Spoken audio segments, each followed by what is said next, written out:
L'Art Nouveau est un mouvement artistique qui débute à la fin du XIXe siècle, aux environs de 1890, et qui se développe jusque dans les années 1918-1920, donc il correspond à peu près à la fin de la Première Guerre mondiale.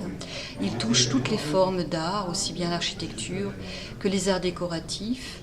que la mode vestimentaire, et donc il se répand comme une poudre, je vais dire, dans toute l'Europe et également aux États-Unis. Il affecte différentes dénominations, on peut l'appeler Art Nouveau, Jugendstil, style 1900, style Macintosh, il y a autant d'expressions que de régions. Et donc le nom Art Nouveau lui-même a été donné par un personnage du nom de Siegfried Bing, qui avait ouvert à Paris une galerie d'art qui s'appelait la Maison de l'Art Nouveau. Siegfried Bing a vécu entre 1838 et 1905, et donc cette Maison de l'Art Nouveau, où il vendait des œuvres d'art et il était également collectionneur,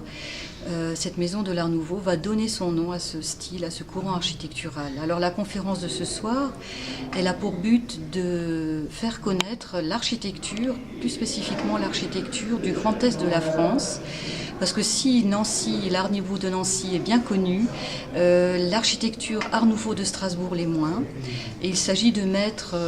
en parallèle les deux styles, enfin les styles choisis dans chacune de ces villes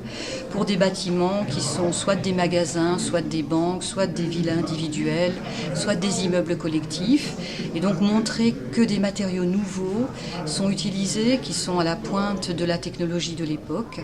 et également un rejet de l'historicisme, donc matériaux nouveaux, rejet de l'historicisme, qui sont utilisés